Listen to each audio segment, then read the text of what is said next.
Hello. Thank you so much for joining me today. How are you doing? I've always known, at least, I don't know, since I was like 10 years old, that Luxembourg has the highest GDP per capita. It's a very luxurious place to live. I never knew why, though. I've always wondered that. Why? What's going on here?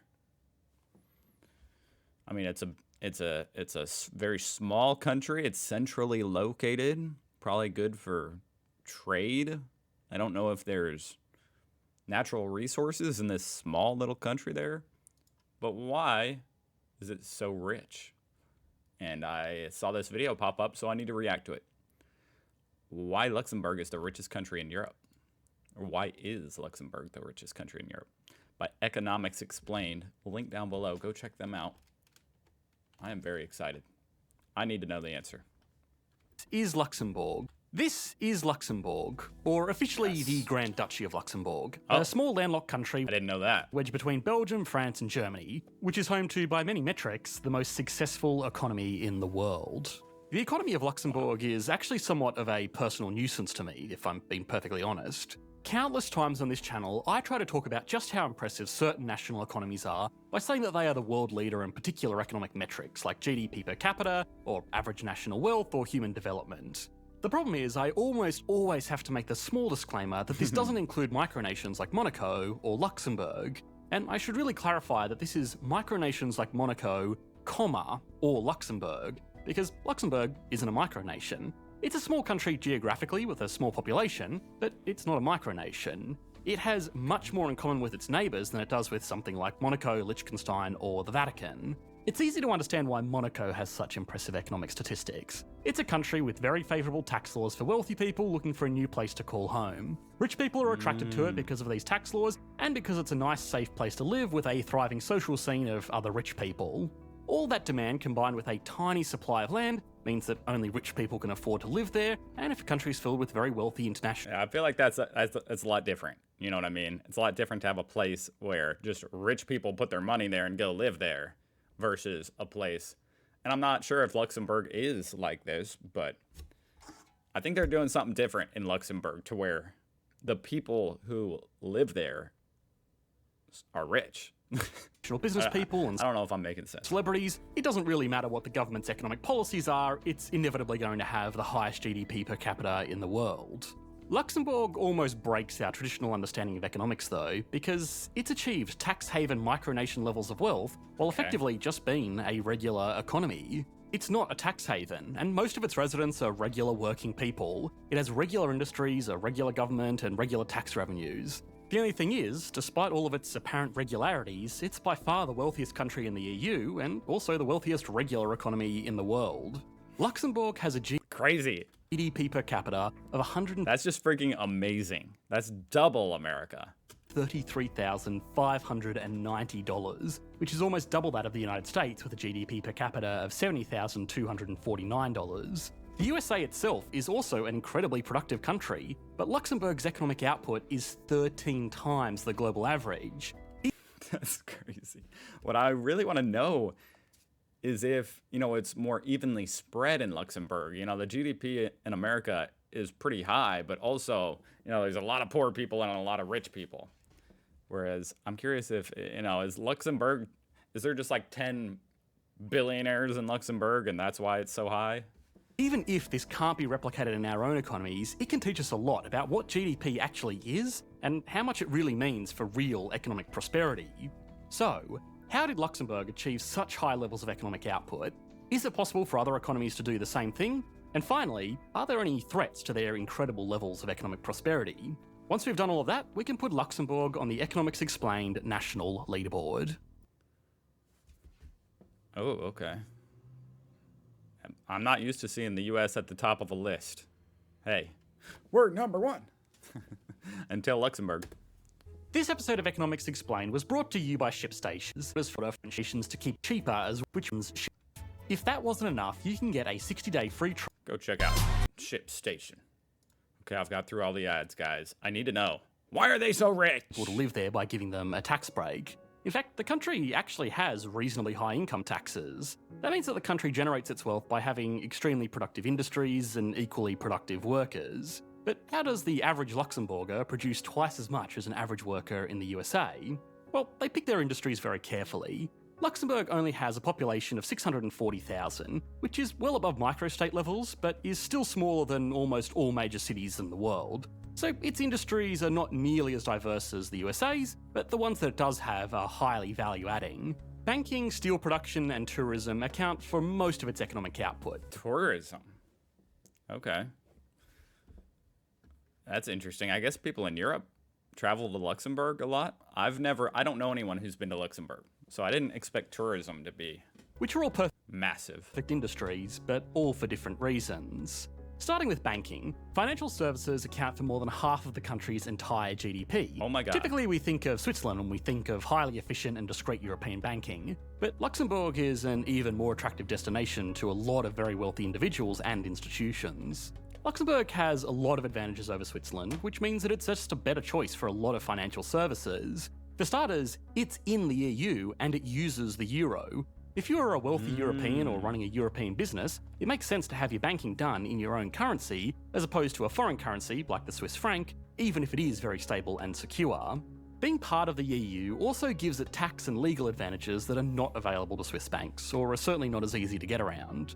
Now, in the past, these financial services have been the cause of concern for a lot of their neighbours because Luxembourg developed the same reputation that Switzerland had, which was that it's a place that you go to do banking if you have something to hide, which, given their equally strict banking privacy laws, was not an unfair assumption.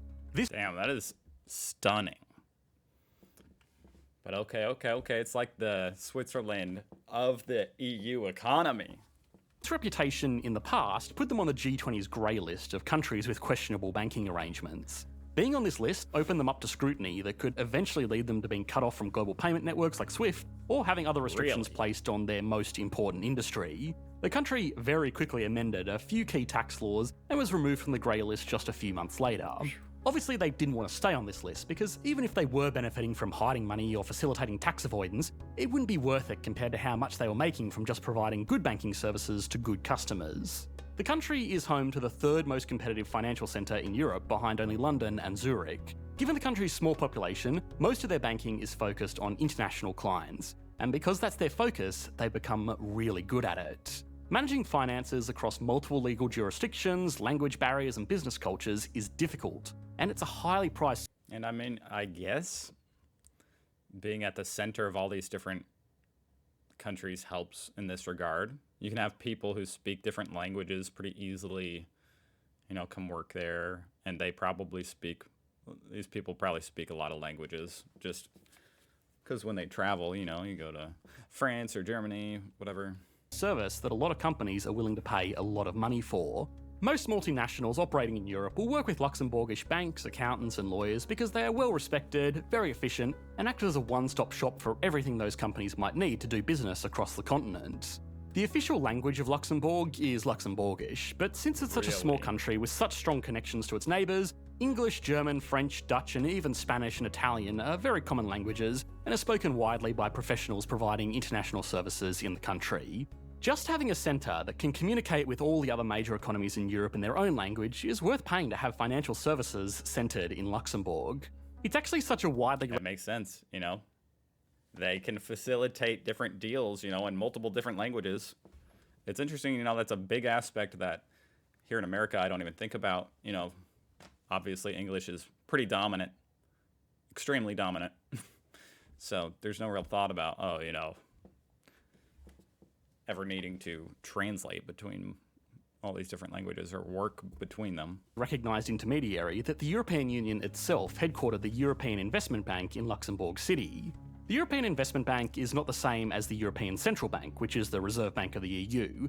The European Investment Bank is a fund that raises its own money and then gives out loans to big projects that couldn't be individually funded by member states. The member states of the EU are technically shareholders of the European Investment Bank, although it doesn't run for a profit unless you count the economic benefits that come from being able to efficiently and cheaply fund infrastructure projects. The reason this is important to Luxembourg is because the country directly benefits from having such a large and influential institution operating in its capital. The average salary in the banking industry is very high, with varying estimates of around €100,000 per year, with a lot of senior bankers earning a lot more than that. The industry has around 27,000 direct employees, working for 124 officially authorized. It's starting to make a lot more sense, you know? I mean, banking in general is a very lucrative type of field, career, finance, obviously. When you're dealing with money, it makes sense that those people make a lot of money. So the fact that that's their biggest industry makes sense now. As banks. Why their GDP is so Which high. might not sound like a lot, but it's around 5% of the total population.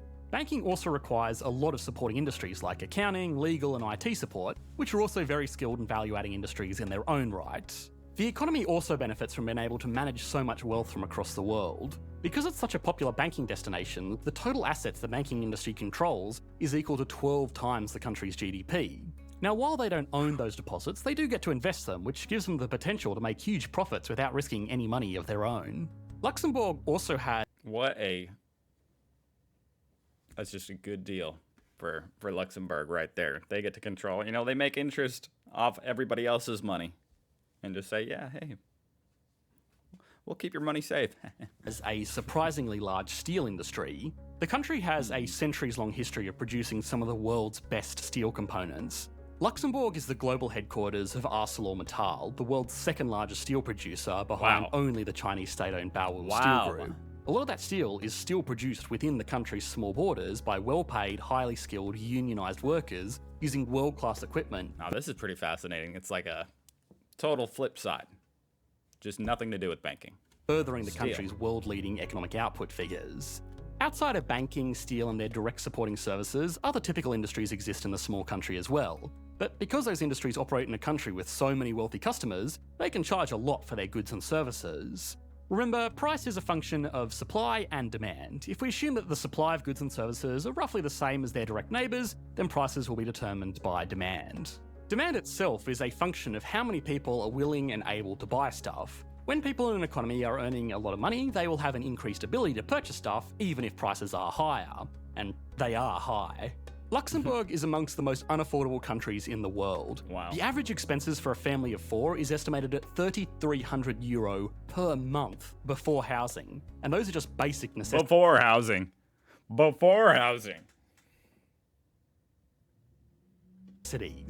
Even though workers in Luxembourg earn a lot of money, most people just can't afford to live there, so they don't. And that's the real reason why Luxembourg is so wealthy.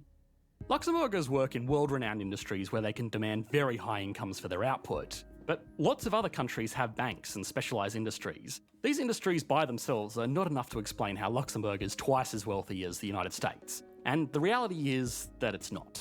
GDP is a measure of how much an economy produces. GDP per capita is how much an economy produces divided by the amount of residents in that country. So you might think that an economy where GDP per capita is twice as high is twice as well. I never thought that Luxembourg was twice the GDP of America. That would be wild.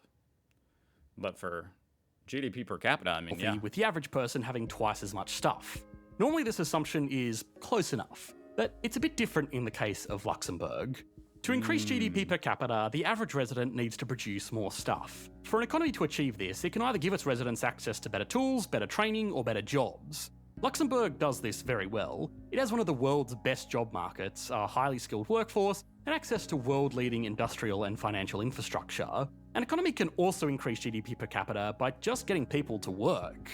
Labour force participation is very important because if a lot of people are choosing not to work, then they will bring down the average output of the average. So it's like the sectors that Luxembourg participates in are very lucrative, but it's also a really expensive place to live. So not a lot of people live there, but the people who do, I mean, in order to even live there, you need to be paid a lot because it's so expensive. And that all adds up to be a very high GDP per capita, I guess. Average resident. Luxembourg has like you're not living there unless you're making a lot of money. A very high labour force participation rate. It has a small population and huge industries, so it needs all the workers it can get. But those industries are so large that it actually brings in a lot of workers from abroad. Normally this is where we would start talking about skilled migration, but Luxembourg has an even more direct solution to finding workers. Because it's part of the EU, it means citizens from Belgium, France and Germany can all cross its borders to work jobs in Luxembourg. That makes a lot of sense. So you got these people that aren't counting toward the denominator in that equation. You know, supporting Luxembourg's GDP, helping boost its productivity, but not taking their share of the GDP per capita, like, in the equation. And then cross the border again at the end of the day to go back home. Around 200,000 people. That's a big answer right there. 46% of the country's workforce are not residents of Luxembourg. Wow, that's the answer. They're residents of its neighbouring countries, but they travel to Luxembourg every day to work in one of its world-famous industries. These people will be producing goods and services to contribute to the total economic output, or GDP, of Luxembourg, but because they are not residents, they don't get counted in the denominator when economists work out GDP per capita. If these people were included, then Luxembourg would have a GDP per capita of around $100,000, which would still be That's still a lot. world leading, but would be more in line with other concentrated financial centres like Switzerland and Ireland. So it's not entirely a Ireland's GDP is that high per capita?